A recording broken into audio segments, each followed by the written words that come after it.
किस्से कविताएं में आपका स्वागत है। आज सुनिए सआदत हसन मंटो की मशहूर कहानी असली जिन।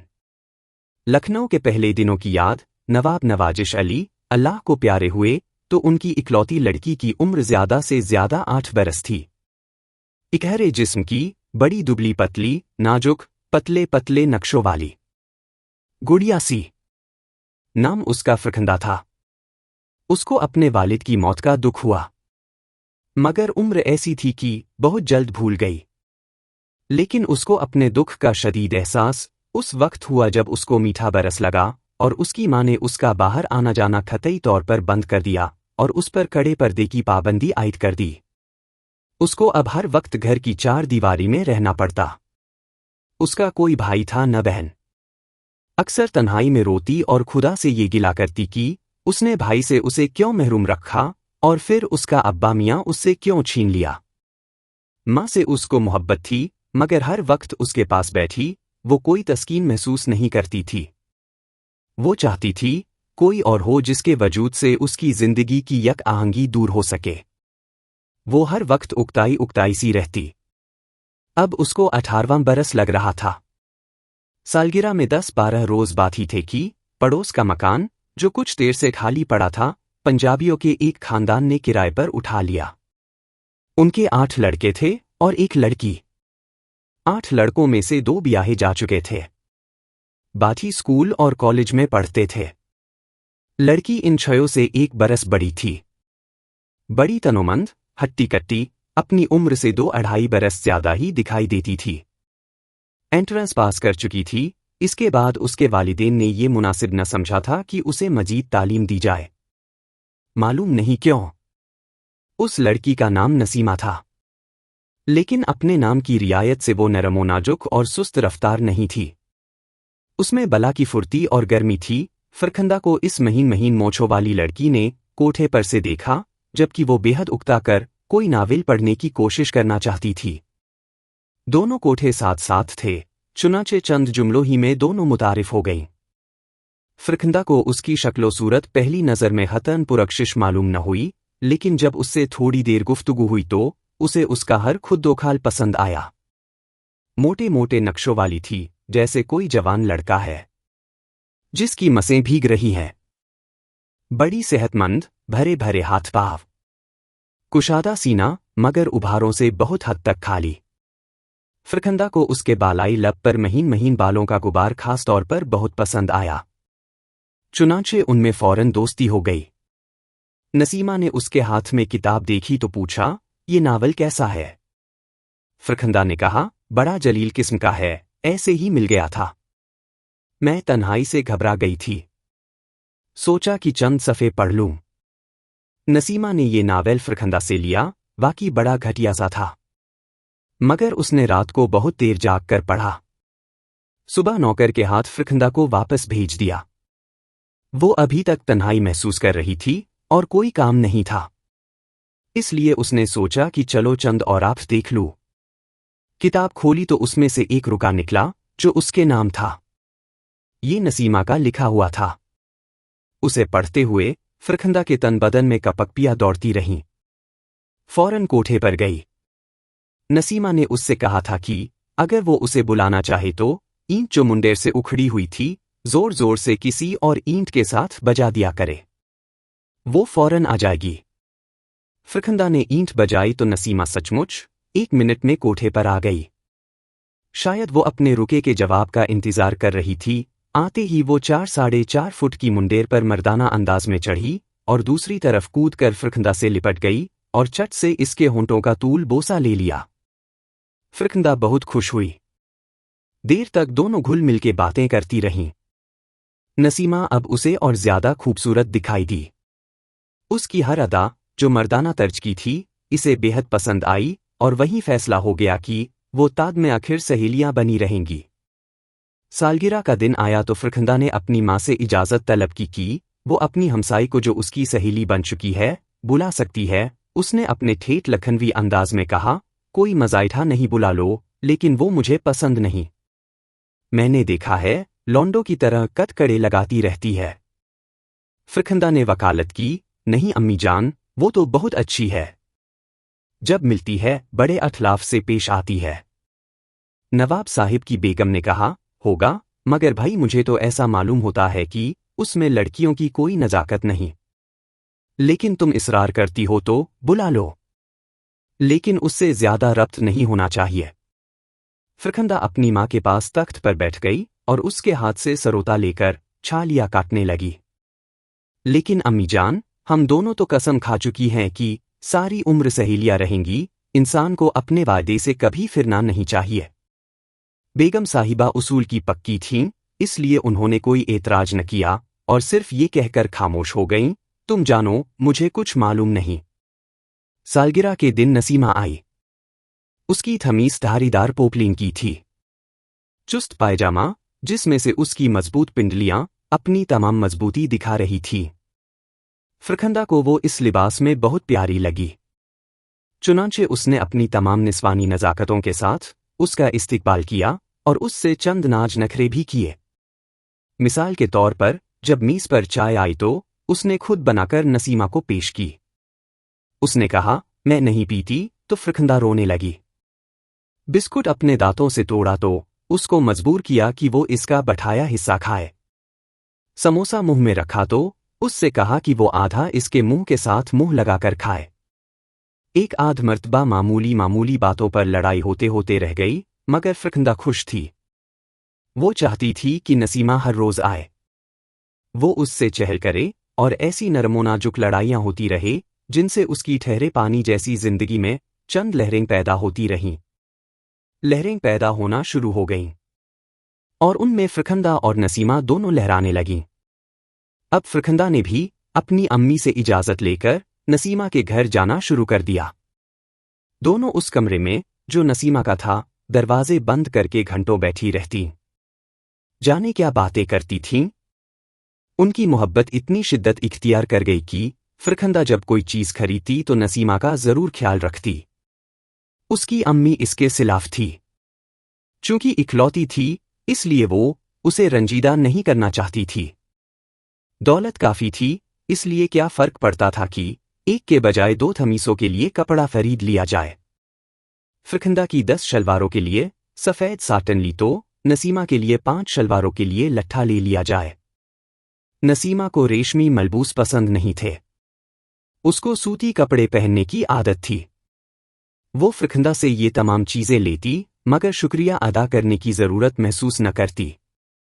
सिर्फ मुस्कुरा देती और ये तोहफे तहाइफ वसूल करके फरखंदा को अपनी बाहों की मजबूत गिरफ्त में भींच लेती और उससे कहती, मेरे माँ बाप गरीब हैं। अगर न होते तो मैं तुम्हारे खूबसूरत बालों में हर रोज अपने हाथों से सोने की कंघी करती। तुम्हारी सैंडलें चांदी की होती। तुम्हारे खुसल के लिए मुअत्तर पानी होता। तुम्हारी बाहों में मेरी बाहें होतीं और हम जन्नत की तमाम मंजिलें तय करके दोज़ख के दहाने तक पहुंच जाते। मालूम नहीं वो जन्नत से जहन्नम तक क्यों पहुंचना चाहती थी। वो जब भी फिरदौस का जिक्र करती तो दोज़ख का जिक्र जरूर आता। फरखंदा को शुरू में थोड़ी सी हैरत उसके मुतल्लिफ जरूर हुई, मगर बाद में जब वो नसीमा से घुल मिल गई तो उसने महसूस किया कि इन दोनों में कोई ज्यादा फर्क नहीं। सर्दी से निकल अगर आदमी गर्मी में जाए तो उसे हर लिहाज से राहत मिलती है, और फरखंदा को ये हासिल होती थी। उनकी दोस्ती दिन ब दिन ज्यादा उस्तुवार होती गई, बल्कि यूं कहिए कि बड़ी शिद्दत इख्तियार कर गई, जो नवाब नवाजिश अली मरहूम की बेगम को बहुत खलती थी। बाज़ औकात वो ये महसूस करती कि नसीमा उसकी मौत है, लेकिन ये एहसास उसको बावखार मालूम न होता। फरखंदा अब ज्यादातर नसीमा ही के पास रहती। सुबह उठकर कोठे पर जाती। नसीमा उसे उठाकर मुंडेर के उस तरफ ले जाती और दोनों कमरे में बंद घंटों जाने किन बातों में मशगूल रहती। फरखंदा की 2 सहेलियां और भी थीं, बड़ी मुर्दार किस्म की। यूपी की रहने वाली थीं। जिस्म छीछड़ा सा, दोपली टोपियां सी मालूम होती थीं। फूंक मारो तो उड़ जाएं।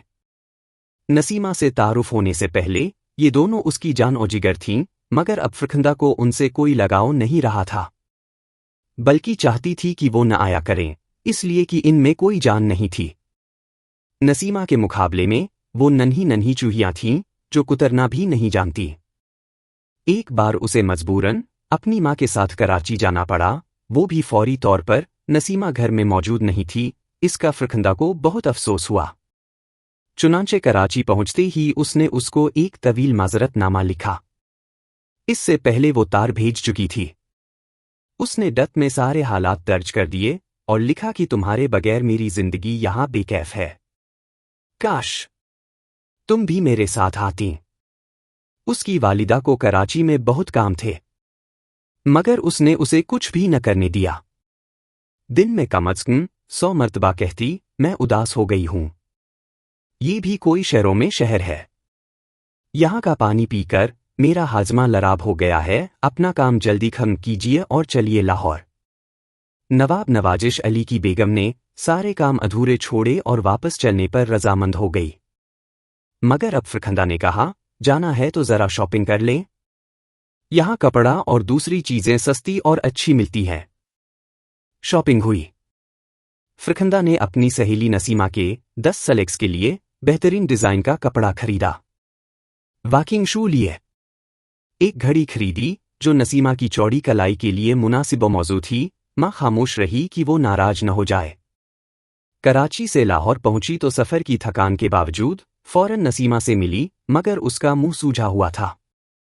सख्त नाराज थी कि वो उससे मिले बगैर चली गई। फरखंदा ने बड़ी माफिया मांगी, हर सतह से उसकी दिलजोई की, मगर वो राजी न हुई। इस पर फरखंदा ने जारो ढतार रोना शुरू कर दिया और नसीमा से कहा कि अगर वो इसी तरह नाराज रही तो वो कुछ खाकर मर जाएगी। इसका फौरी असर हुआ और नसीमा ने उसको अपने मजबूत बाजुओं में समेट लिया और उसको चूमने पुचकारने लगी। देर तक दोनों सहेलियां कमरा बंद करके बैठी प्यार मोहब्बत की बातें करती रहीं। उस दिन के बाद उनकी दोस्ती और ज्यादा मजबूत हो गई। मगर फरखंदा की मां ने महसूस किया कि उसकी इकलौती बेटी की सेहत दिन बदिन जराब हो रही है। चुनांचे उसने इसका घर से निकलना बंद कर दिया। इसका नतीजा ये हुआ कि फरखंदा पर हिस्टेरिया ऐसे दौरे पड़ने लगे। बेगम साहिबा ने अपनी जान पहचान वाली औरतों से मशवरा किया तो उन्होंने ये अंदेशा जाहिर किया कि लड़की को आसीब हो गया है। दूसरे लफ्जों में कोई जिन्न इस पर आशिफ है जो इसको नहीं छोड़ता। चुनांचे फौरन टोने टोटके किए गए। झाड़ फूंक करने वाले बुलाए गए। तावीज गंडे हुए मगर बेसूद। फरखंदा की हालत दिन बदिन वैर होती गई। कुछ समझ में नहीं आता था कि आरिज़ा किया है। दिन बदिन दुबली हो रही थी। कभी घंटों खामोश रहती, कभी जोर जोर से चिल्लाना शुरू कर देती और अपनी सहेली नसीमा को याद करके पहरों आंसू बहाती। उसकी मां जो ज्यादा ज़ीफुल एतिकाद नहीं थी, अपनी जान पहचान की औरतों की इस बात पर यकीन हुआ कि लड़की पर कोई जिन्न आशिफ है। इसलिए कि फरखंदा इश्क व मोहब्बत की बहुत ज्यादा बातें करती थी और बड़े ठंडे ठंडे सांस भरती थी। एक मर्तबा फिर कोशिश की गई। बड़ी दूर दूर से झाड़ने वाले बुलाए गए, दवा दारू भी किया, मगर कोई फायदा न हुआ। फरखंदा बार बार इल्तिजा करती कि उसकी सहेली नसीमा को बुलाया जाए, मगर उसकी मां टालती रही। आखिर एक रोज फरखंदा की हालत बहुत बिगड़ गई। घर में कोई भी नहीं था। उसकी वालिदा, जो कभी बाहर नहीं निकली थी, बुर्का ओढ़कर एक हमसाई के यहां गई और उससे कहा कि कुछ करे। दोनों भागम भाग फरखंदा के कमरे में पहुंची, मगर वो मौजूद नहीं थी। नवाब नवाजिश अली मरहूम की बेगम ने चीखना चिल्लाना और दीवानावार फरखंदा बेटी कहकर पुकारना शुरू कर दिया। सारा घर छान मारा, मगर वो न मिली। इस पर वो अपने बाल नोचने लगी। हमसाई ने उसके हाथ पकड़ लिए, मगर वो बराबर वावेला करती रही। फरखंदा नीम दीवानगी के आलम में ऊपर कोठे पर खड़ी थी। उसने मुंडेर की उखड़ी हुई ईंट उठाई और जोर जोर से उसे दूसरी ईंट के साथ बजाया। कोई न आया। उसने फिर ईंट को दूसरी ईंट के साथ टकराया। चंद लम्हात के बाद एक खूबसूरत नौजवान, जो नसीमा के 6 कुंवारे भाइयों में से सबसे बड़ा था और बरसाती में बैठा बीए के इम्तिहान की तैयार कर रहा था, बाहर निकला। उसने देखा मुंडेर के उस तरफ एक दुबली पतली नाजुक इंदाम लड़की खड़ी है। बड़ी परेशान, हाल बाल खुले हैं, होंठों पर पपड़ियां जमी हैं, आंखों में सैकड़ों जमी उमंगे सिमटी हैं। करीब आकर उसने फरखंदा से पूछा, किसे बुला रही हैं आप? फरखंदा ने इस नौजवान को बड़े गहरे और दिलचस्प और से देखा। मैं नसीमा को बुला रही थी। नौजवान ने सिर्फ इतना कहा, ओह चलो आओ, और ये कहकर मुंडेर के इस तरफ से हल्की फुल्की फरखंदा को उठाया और बरसाती में ले गया, जहां वो इम्तिहान की तैयारी कर रहा था। दूसरे दिन जिन गायब हो गया। फरखंदा बिल्कुल ठीक थी। अगले महीने उसकी शादी नसीमा के इस भाई से हो गई, जिसमें नसीमा शरीक ना हुई। ऐसी और कहानियों के लिए आप किस्से कविताएं पेज को, चैनल को लाइक, फॉलो व सब्सक्राइब करें प्लीज। कोई सुझाव हो तो अवश्य दें। थैंक्स।